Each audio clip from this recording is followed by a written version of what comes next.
last time. So I also had my fair share with tailors. I still have fabrics and money with tailors till today, right? I've not been able to collect it, and that was one of the reasons why I became a designer.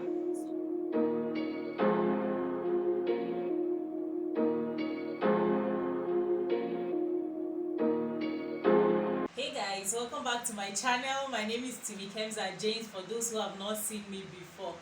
Guys, welcome to December, right? So should I call this a vlogmas? No, it's not, right? So I just decided to spice my background up a little bit because I got a new mannequin the other day. So I decided to spice up my background just a little bit. And mind you guys, before you think this is a dress, this is not a dress. If you've watched my previous vlog, you know that this fabric I got from the market when I took you guys along with me on that vlog, right? So I just decided to drape this mono shoulder dress like stuff. I just draped the fabric on the mannequin, right, to just sort of spice up my background, guys. So this is it. You're going to be seeing more of this baby girl on the channel. So let's get into the video proper, guys. So guys, today we are going to be discussing why tailors are disappointing you, right? Or why you always get disappointed by Nigerian tailors. Guys, I know that some of our tailors are not serious, like they do a lot of crazy things. What? But then some clients have their own fault. So today we are going to be discussing the client's fault and the tailor's fault as well, and then what they can also do to make this situation better. The first thing I'm going to be discussing, guys, is this: payment. If you don't pay a Nigerian tailor, guys, you're wasting your time, right? So if you bring your fabric to a tailor, it doesn't matter what you discuss with that tailor, as long as you've not dropped deposits. You guys are just chatting, you've not started discussing business yet. Guys, I'm like that too. If you've not, because most clients can bring fabrics and they discuss, they waste your time and all that. Then if you end up making those dresses and the client gets them, sometimes you don't get your pay in full, or they can even stockpile for you, like they can keep those fabrics with you for ages. I have fabrics that with me that are only God knows how long they've been with me, right? So let me discuss what happened to you. Let me give you my story of myself, what happened between myself and a client one time like that. The client brought fabrics for, like, I think the client brought those fabrics like 2 years ago, if I'm not, yeah, 2 years ago, right? And then the person didn't, he chose styles and all that, but we're not done with the styles and all. But she picked a few styles for me to do for her, and then we had other styles remain left to pick, and she did not drop advance or anything. Like, now I know this person, right? I wouldn't say we are close, but I know the person. So you would just feel okay, maybe you can do the dress, you can make the dresses and then get the person to pay. But for some reason I decided not to, because that was the first time the person was patronizing me, and then I left those fabrics. Guys, till today the fabrics are still with me.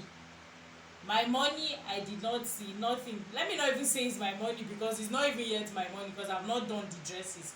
So the client after a while will call me to remind me of her clothes, and also it got to a point where it now became a war between myself and her. She called me that she's not happy with me. What I was not asking her what is, because I do not disappoint my customers. Like, I don't disappoint. As long as you're a client and we agree on date and everything is in place, you will get your clothes on or before the date we agreed. So I was like, number one, we didn't even finish discussing the styles to use on which fabric, and then you didn't even bring any form of advance whatsoever. So I mean, how are you expecting me to buy materials to make these clothes for you?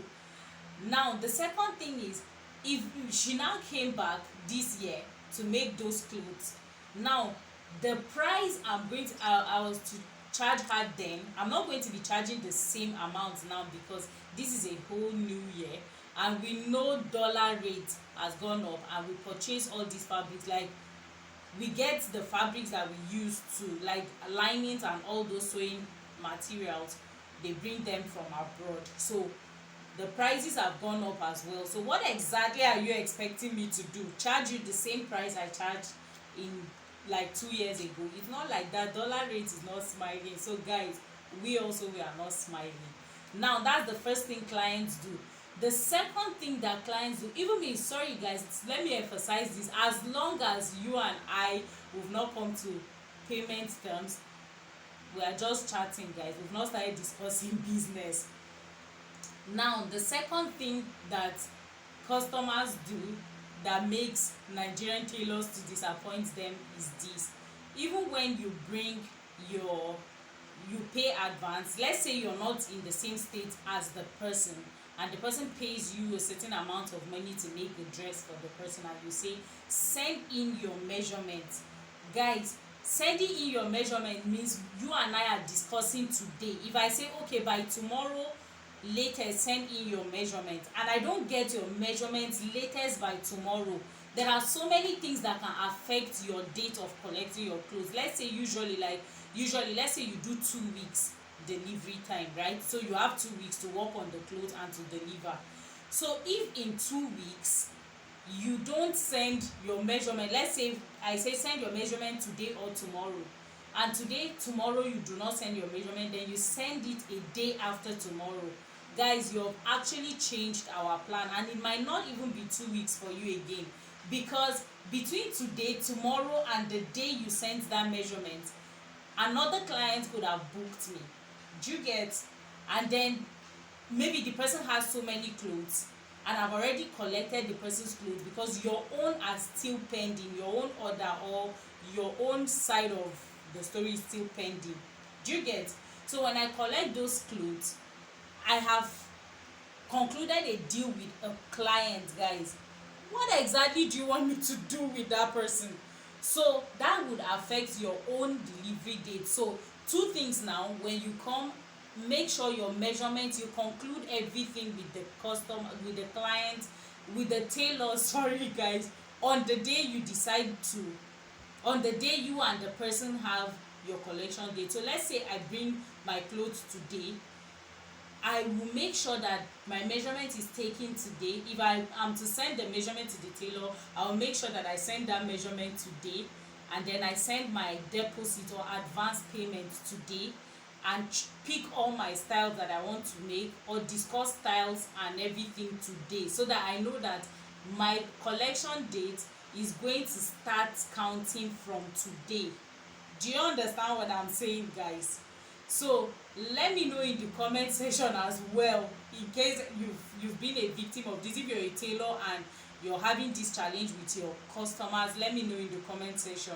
And also, if you're a client and then you've been experiencing bad days with Nigerian tailors, let me know your experience in the comment section. Guys, next I'm going to be talking about what I ordered versus what I received. Guys, that's the most hilarious one.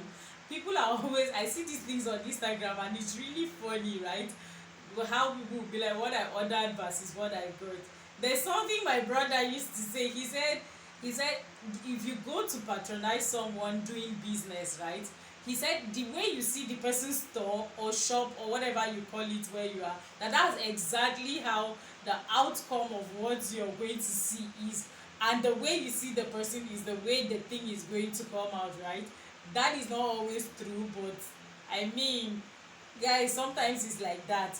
And then some of you clients come, you see a dress that you can see, obviously this dress looks really expensive and beautiful. Maybe it's beaded, Swarovski stones and beads on it, you're seeing pearls, or maybe it's boned, you're seeing like maybe a lot of work went into the dress, and you can come with your own, and the price you want to pay is so ridiculous. Guys, you're going to end up getting what I ordered versus what I paid or what I got, because what you paid for is actually what you'll be getting. Guys, let's help ourselves. If you see a dress that looks luxurious and all that, if you cannot afford the tailor or the designer that made that dress, just either you change a style, you change something, or you do what you can afford, right? Because some of these dresses, even the fabrics that they have, they are really expensive, so you don't expect to get luxury at a very cheap rate, right? So you try to do dresses that fit your budget. So the next thing we are going to be discussing is fabrics. Now, fabrics have a big role to play on your outfit. Don't go ahead choosing styles that you know that the fabric you have does not suit this style or something like that. So discuss fabrics with your designer, even before discuss your style with your designer before you purchase your fabric.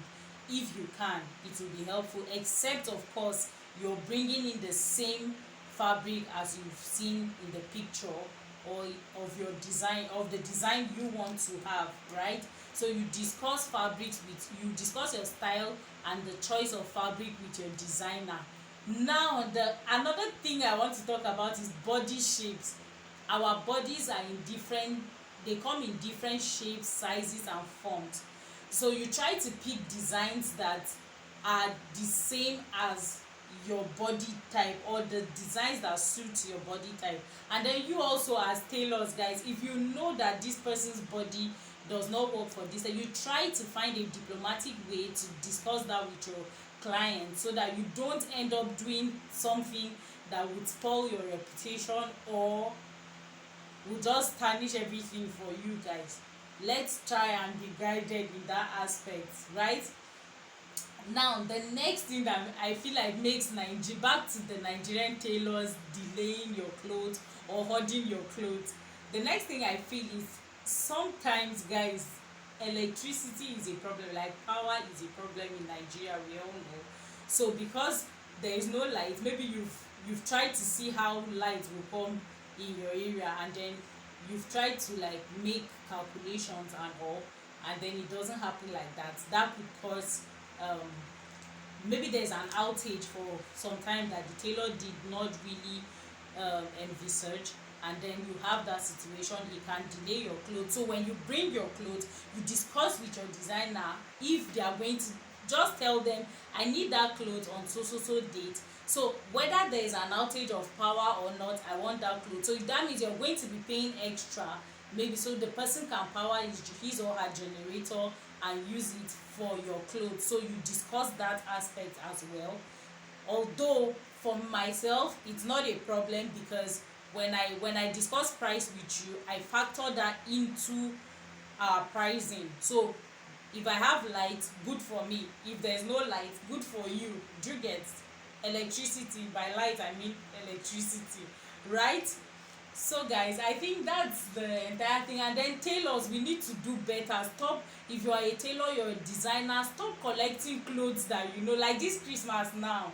This is December already. We are already we are almost approaching, and I know that some of these designers or tailors we have here, they are still collecting clothes that they know they are not going to sew. They know that they will not meet up the deadlines and all.